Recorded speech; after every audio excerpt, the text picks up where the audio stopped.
Hello and welcome. My name is Meepolis, they, she, he, and this is Literally Graphic. And today we are looking at Wuvable Oaf by Ed Luce, published by Fantagraphics in 2015. Content notes for a lot of sexual material without almost any nudity and actual sex depicted. Lots of bodily fluids, including a chef putting bodily fluids into the food he is serving, general griminess, dead cats, child and cat birth, cat put into solitary confinement, and magic ritual. Clicking over to Wikipedia, one of the few places I could track down a bio of Ed Luce, he is described as, quote, an American cartoonist best known for his indie comics series, Wuvable Oaf.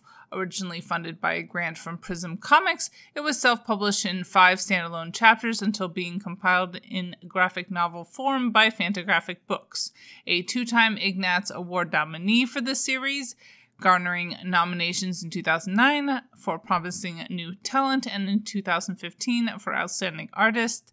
Ed Luce was a 2016 Lambda Literary Award nominee for LGBT graphic novels. A second volume, Wuvable Oaf, Blood and Metal, was published in 2016 and won the award for LGBT graphic novel at the 29th Lambda Literary Awards. Luce lives with his husband Mark in San Francisco, where he teaches at California College of the Arts. End quote. What kinds of keywords came to mind reading this book? Grime, hair, cats, crafting, camp, out of step, queer, underground, dating, romantic comedy, and wrestling. The volume summary over on Goodreads reads, quote, Oaf is a large, hirsute, scary-looking ex-wrestler who lives in San Francisco with his adorable kitties and listens to a lot of Morrissey. The book follows Oaf's search for love in the big city, especially his pursuit of Eiffel, the lead singer of the black metal / queercore / progressive disco grindcore band Ejaculoid. Luce weaves between the friends, associates, enemies, ex-lovers, and pasts of both men into this story of their courtship. A romantic comedy at its core, Wuvable Oaf recalls elements of comics as diverse as Scott Pilgrim, Love and Rockets, and Archie, set against the background of San Francisco's queer community and music scene. End quote. In an interview I found on Comicosity, link in the description, interviewer Sam Marks asks Ed Luce, quote, in your story there are often experiences about bad dates, falling in love, and crazy metal fans. For new readers who might not know your work, how much of the comic autobiographical? End quote. To which the creator replies, quote, I like to describe the book as exaggerated autobio. My real life isn't that interesting, but I think my perspective is. There are kernels of truth throughout gleaned from my own personal dating experiences and those of my partner Mark and best friend Matt. Some things are observed, some overheard. Much of the cat stuff is me coming to terms with them. They're these wild little creatures we let into our homes and lives. Lord knows what goes on in their tiny heads. I write their parts in the story as an attempt to explain my own cat's behavior and motivations. Ultimately, my experience has taught me she just thinks I'm another large uber cat, so the kitties in the story treat Oaf accordingly. Oaf's basic personality is largely pulled from the nicer parts of my own, the boy my mom raised. I also describe him physically as me dosed with gamma radiation. Eiffel is more my real-life stature, and his less endearing traits are pulled from my own dark side, my pettiness and jealousy, so when the two get together, they form this conceptual comic self-portrait. End quote. A short while later, Luce also says in reply to a question about what he hopes people take from the comic, quote, I never set out to have a message really, but I think what has emerged is the idea of accepting and loving yourself. Oaf starts out hating all his eccentricities, thinking he'll never find anyone who will love him for who he's become. He feels like he doesn't fit into these molds he's supposed to. When we meet him, he's largely withdrawn from the social scene, especially bars and clubs. He just feels like a freak, so he cuts himself off from everyone but his closest friends. After he meets Eiffel, each of his insecurities gets tested or brought under a spotlight, and Eiffel ends up sticking around, at least till the end of the date. So ultimately, Oaf ends up learning to embrace his inherent weirdness. I think people have really responded to that aspect of the story. End quote. My second attempt at reading Wuvable Oaf.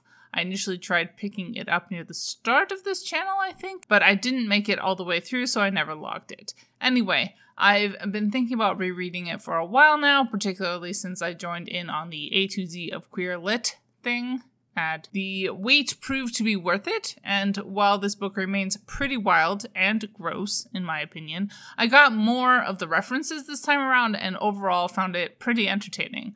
Oaf is, after all, an oversized, hairy, smelly cat person who misses a lot of social cues. For all the points of identity that separate us, this time I could see all the obvious things we had in common and really relate. Taking a step back, I think what might surprise people the most is how genre this volume is. As already mentioned, this volume was previously published as individual shorts, so there is a pretty strong overarching plot that holds this volume together, but there's also a lot of randomness mixed in. Taking the characters we see in the contemporary setting and remixing them into different scenarios, from realistic to fantastical. There's a lot of pop culture references and monsters that also happen to look like dicks. The dead cats I mentioned earlier are limited to a straight-up fantasy sequence featuring an ogre character who wears cat belts. The art has a very strong sense of style to it that I'm sure is not for everyone, but I thought was pretty fun. Mostly a very dynamic and dramatic black and white, there were a few issues that used a third color and it really popped. Moving right along to representation, obviously most of this volume is largely about men, largely involved in same-sex relationships. Reading other people's opinions, a theme that kept recurring was people commenting on how, while the influence of the gay bear scene is obvious, Luce avoids putting labels on things. I largely agree, although I think labels can also be helpful at times as long as they are not being used to gatekeep. The term aromantic does come up a few times in the book to describe Oaf, which I did find a bit confusing. But as no one else I saw has commented on this, it might be confusion on my end rather than confusion on Luce's end as to what that term generally means. Please feel free to share your thoughts if you have any. I also felt like Oaf was a pretty good example of showing someone who outwardly represents a lot of masculine ideals while also subverting them, with Oaf being so not an alpha male in real life. The character started his life as a paper doll design, for heaven's sakes. Love it. Although they were fewer and further between, the women of Wuvable Oaf certainly left a distinct and, for me at least, positive impression. Race and class felt underexplored. As far as ability and disability, while none of it is labeled and some of it, at the very least, is probably not intentional, I do not sign off on Oaf and family's treatment of a cat who is apparently living outside of consensus reality.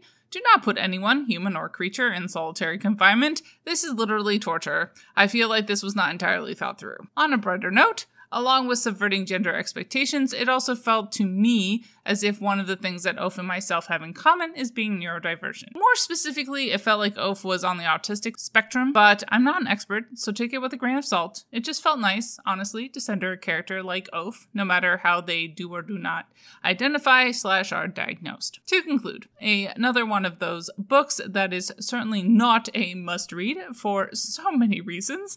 I'm glad I revisited it, and I think I'm going to rate it 4 out of 5 stars.